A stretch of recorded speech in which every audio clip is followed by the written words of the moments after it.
नमस्ते। मैं अपना प्रेजेंटेशन हिंदी में दूंगी। अगर किसी को समझ में ना आए तो प्रेजेंटेशन के बाद मेरे साथ ऋषि भैया हैं तो उससे मिल सकते हैं, और मेरा प्रेजेंटेशन इंग्लिश में है तो आप पढ़ भी सकते हो। रूढ़ी संदेशा व्यवहार जो है उसका मैं थोड़ा आपको इंट्रोडक्शन कराऊँ कि जो हम लोगों का मेन ऑब्जेक्टिव है कि गांव में फार्मर्स लोग प्रोडक्शन करते हैं लेकिन उसको मार्केट नहीं मिलता। तो हमारा काम है कि रूरल डिस्ट्रीब्यूशन नेटवर्क, जो गांव में प्रोडक्शन होता है तो उसका हम डायरेक्ट प्रोसेसिंग सेंटर में खरीद के माल लेके उसका सफाई पैकिंग करके हम मार्केट में सेल करें, ताकि जो छोटा फार्मर है उसको मार्केट मिल जाए, और जो प्रोसेसिंग यूनिट है उसमें बहनों को रोजगार मिले, और जो मार्केट सेल करती है इसको हम रूढ़ी बहन बोलते हैं। हमारी प्रोडक्ट का नाम रूढ़ी है और मार्केट में सेल करती है उसको हम रूढ़ी बहन बोलते हैं। तो रूढ़ी बहन को भी रोजगार मिले और जो कंज्यूमर है लास्ट एंड यूज़र उसको भी अच्छी क्वालिटी का चीज़ मिले, ये हमारा मेन ऑब्जेक्टिव है। तो इसीलिए हमने ये पूरा जो हमारा रूढ़ी संदेशा व्यवहार हमने एप्लीकेशन तैयार किया है, उसका मेन ऑब्जेक्टिव यही था कि जो रूढ़ी बहन है उसको रोजगार बढ़े और उसको इनकम ज़्यादा बढ़े। तो हमने हमारी जो ये रूढ़ी संदेशा व्यवहार में हम पहले जब नहीं था तब हमारी बहनें जो रूढ़ी बहन है वो ऑर्डर फॉर्म में भर के देती थी सेंटर में, और फिर सेंटर में बहुत ही रोज रोज इतनी सेल होने लगी कि डेटा रखना भी हमारे लिए दिक्कत हो गया था, और हर 15 दिन के बाद हम एक दिन कंप्यूटर में एंट्री करते थे। तो इससे हमको बहुत ही कैलकुलेशन में दिक्कत आती थी, और इसकी वजह से कई रूढ़ी बहनों का जो ग्राहक का ऑर्डर था वो भी छूट जाता था, और हमारा जो टारगेट था बहनों को कवर करने का, फार्मर्स को कवर करने का, वो भी हम नहीं पूरा कर पा सकते थे। तब हमने सोचा कि इस जो है रिकॉर्ड का जो सुविधा है उसको हम किस तरह से आसान करें।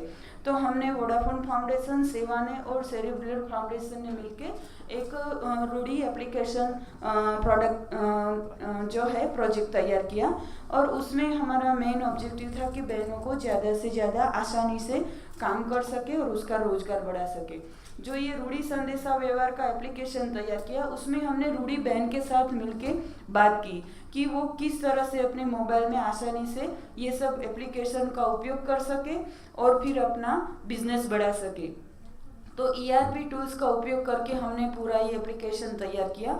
अब ये एप्लीकेशन जो तैयार हो गया तो इसकी वजह से हमारा जो प्रोसेसिंग सेंटर है उसमें हमको तुरंत माहिती मिल जाती है। जैसे ही रूढ़ी बहन मैसेज भेजती है तो हमको तुरंत वहाँ प्रोसेसिंग सेंटर में माहिती मिल जाती है कि कौन सी रूढ़ी बहन को कौन सा प्रोडक्ट चाहिए, कब चाहिए, उसको कब डिलीवरी करना है। तो ये नहीं था तो हमारे लिए बहुत ही प्रॉब्लम होती थी, लेकिन अब हमारे काम एकदम आसान हो गया है। अभी हम लोग गुजरात के 10 डिस्ट्रिक्ट में काम करते हैं, तो वहाँ हमने बहनों को ये रूढ़ी संदेशा व्यवहार एप्लीकेशन उपयोग करने के लिए ट्रेनिंग दिया है, और ये एप्लीकेशन आने से बहुत सारी बहनें इसमें जुड़ना चाहती है। पहले हम बोलते थे रूढ़ी बहन बनने के लिए तो बहनें तैयार नहीं होती थी, लेकिन अब ये एप्लीकेशन आने से बहनों का रोजगार बढ़ा है, इनकम बढ़ा है। पहले एक रूढ़ी बहन 25,000 30,000 का महीने का सेल करती थी, अब ये एप्लीकेशन का उपयोग करने से वो महीने का 50,000 60,000 का सेल करना उसने शुरू कर दिया है, तो उसका इनकम भी डबल हो गया है। जो ये हम रूढ़ी बहन को जो ट्रेनिंग देते हैं तो उसका भी हमने एक सीधा साधा मैनुअल तैयार किया है कि जो मोबाइल है और उसके साथ जो एप्लीकेशन है उसमें कहाँ कहाँ उसको पासवर्ड डालना है, यूज़र नेम डालना है। पूरा नीचे जो हमारी लोकल लैंग्वेज गुजराती है तो वहाँ नीचे पूरा गुजराती में हम लोग ने पूरा डिटेल दिया है, और सामने पिक्चर भी रखा है, ताकि जो थोड़ा भी पढ़ी लिखी बहन है, 7वीं या 8वीं कक्षा पढ़ी लिखी बहन है, तो वो भी पढ़ के अपना ये एप्लीकेशन उपयोग कर सकती है। और उसमें ऑर्डर फॉर्म पहले जो हाथ से लिखती थी, अब रूढ़ी बहन को हमने कोड पासबुक दिया है, उसमें जो प्रोडक्ट है उसका कोड दिया गया है, और जो क्वांटिटी है उसका वहाँ लिखा है कि 005 चिली पाउडर है और उसको 10 पैकेट चाहिए तो 10 लिख दे तो ऑर्डर तुरंत आ जाता है। इस तरह से एकदम सीधा सरल रूढ़ी बहन कर सके ऐसा हमने एप्लीकेशन तैयार किया है। Impact so far and future plan. अभी हमारी जो बहनें 1500 रूढ़ी बहन ये रूढ़ी संदेशा व्यवहार का उपयोग करने लग गई है, इससे फ़ायदा ये हुआ है कि ये 1500 बहनों का तो रोजगार बढ़ा ही बढ़ा है, साथ में हमारे जो 10 प्रोसेसिंग सेंटर है वहाँ 2000 बहनें रोज सफाई पैकिंग करती है, उसको रोजगार बढ़ा है।